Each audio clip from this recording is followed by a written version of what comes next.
आम्ही दोघं बोललो व्यवस्थित. राजकीय बोललो, सामाजिक बोललो, आध्यात्मिक बोललो. 2-2.5 तास चर्चा झाली त्यांची.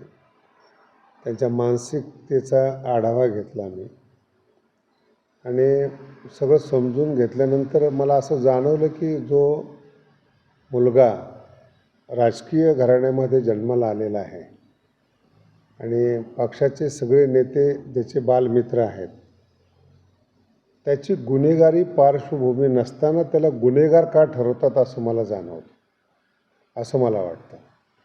कारण की इतक्या वर्षापासून तो जवळ आहे, गोपीनाथरावांचा पुतण्या आहेत, सगळ्या नेत्याबरोबर तो राहिलेला आहे आणि त्याची पार्श्वभूमी ही गुन्हेगाराची नाहीच आहे. त्याला जाणीवपूर्वक गुन्हेगार ठरवत आहे असं मला वाटतं. पण यात नुकसान आमच्या संप्रदायाचं इतकं झालं की गेल्या 700 वर्षापासून जातीवाद नसावा या मताचे ज्ञानेश्वर महाराज आहेत आणि जातीवाद नष्ट करत करत आलेला काही राजकीय स्वार्थी लोकांनी पुन्हा तो उफळून आणला. तो जे संतांच्या कार्यावर कुठेतरी पाणी फिरले असं मला वाटतं. जाती सलोखा नष्ट होत चाललेला आहे असं वाटतं. याच्यामध्ये या सगळ्या प्रकरणामध्ये अशी चर्चा होती की भगवान गड धनंजय मुंडेच्या पाठीशी आहे का, अशी चर्चा भक्कम पाठीमागे आहेत. केवळ पाठीमागे नाही येतो, भक्कमपणे पाठीमागे आहेत. 2 भाग आहेत त्याचे. जे गुन्हेगार असतील त्याचा शोध चालू आहे. मला अजूनही मीडियाला एक विचारावंसं वाटतं की ज्या लोकांनी हे प्रकरण केलं, निगरून हत्या केली, त्यांची मानसिकता का बिघडली ही मीडियाने का नाही दाखवलं. कारण की अगोदर त्यांना जी मारहाण झालेली आहे ते पण दखल घेण्याजोगी आहे असं मला वाटतं. आणि तो त्यांच्या गावातला बैठकीतला विषय आहे.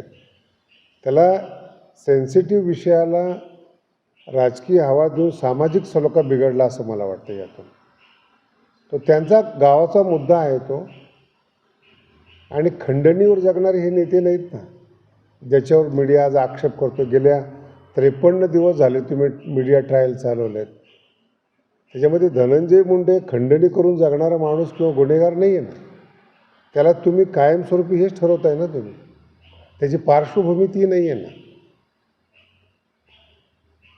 एकंदरीत या सगळ्या राजकारणामध्ये किंवा मीडियामध्ये किंवा याचा सगळा परिणाम समाजावर भयानक परिणाम झाला आहे. वारकरी संप्रदायात सुद्धा झाला.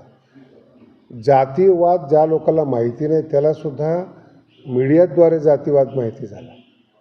म्हणजे जे संत सामाजिक सलोखा तयार करतात त्यांच्यामध्ये सुद्धा तेढ निर्माण होत आहे. राजकीय स्वार्थ हा आमच्या दृष्टीने क्षणिक असतो. तो काही काळापुरता राजकीय फायदा असतो, तो कायमस्वरूपी राजकीय फायदा नसतो. पण कायमस्वरूपी सलोखा बिघडून सामाजिक पाप करणं या माणसाला कधी समाधान मिळत नसतं. आता सत्तेमध्ये काही आमदार असतील, काही विरोधक असतील, ते देखील आता राजीनाम्याची मागणी करतात. कसं पाहत आहे? तो त्यांचा खाजगी विषय आहे. मी सामाजिक स्तरावर तुम्हाला बोलतो. गुन्हेगार नाही आहे धनंजय, हे मी 100% सांगू शकतो. आणि गड त्याच्या पाठीमागं भक्कम उभा आहे. आणि पक्षाचे जे नेते आहेत त्यांनासुद्धा याची जाणीव आहे. बाकी हा जो विषय आहे किती ताणायचा किंवा धरायचा हा ज्याचा त्याचा विषय आहे. 100% जाणीवपूर्वक त्रास दिला. मला मी काल धनंजयला बोलता बोलता ह्या गोष्टी बोललो की आमच्या क्षेत्रात इतका त्रास सहन करणारा असता तो मोठा संत झाला असता. कारण की एकदाच धनंजयवर ही पाळी आलेली नाही. घर फुटलं तेव्हा धनंजयने भरपूर सोचलेले. तिथून पुढं उंच उडान घेत असताना पुन्हा गेल्या 53 दिवसापासून त्याची मानसिक अवस्था किती आहे. जरी तो आज इथे आलेला आहे तर तुम्ही त्याच्या हाताला पहा, सलाईन लावलेला आहे. किती सहन करावं एखाद्या माणसाने.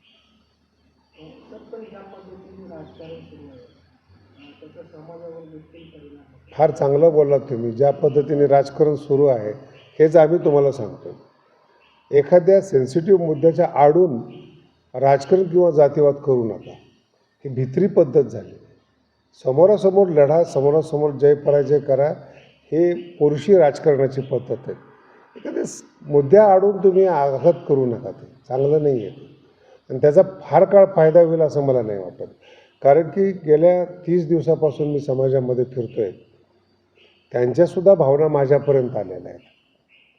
कारण की इथे सगळ्यांनाच बोलवणारा धनी असतो आणि हे समाजाला पक्कं माहिती आहे. भविष्यात याचे देखील राजकीय वाईट परिणाम होऊ शकतात. याची प्रत्येक पक्षाच्या नेत्याने दखल घेतली पाहिजे. या पद्धतीने आता दोन समाजामध्ये किंवा सामाजिक स्वास्थ्य जे आहे ते बिघडतं, तर अशीच जर राजकारण सुरू राहिलं तर येणाऱ्या काळात कशी परिस्थिती? मला सुद्धा याच्यामध्ये असं वाटतं की मीडियाने सहकार्य करून जातीय सलोखा संत ज्याप्रमाणे समाप्त करतात तसं मीडियाने देखील याच्यात सहकार्य करावं आणि जातीय सलोखा बिघडू नये याची दक्षता घ्या. तुम्ही काही आव्हान कराल का? यात आव्हान करण्यासारखं काय आहे? फक्त जे नेते आहेत ज्यांच्या हातात, माझं फार प्रसिद्ध वाक्य आहे, डॉक्टर, नेते, गुरु आणि वकील चांगलं मिळालं तर माणसाचं कल्याण होतं. याच्यात एक जरी माणूस चुकीचा मिळाला तर तुमचं आयुष्य उद्ध्वस्त होतं. तसं सामाजिक आयुष्य हे चांगल्या नेतृत्वामध्ये आहे. जेवढं नेतृत्व चांगलं असेल समाज स्वस्थ असेल. विकृत नेतृत्व समाजाला कधीही खड्ड्यात नेणारं असतं. थँक्यू.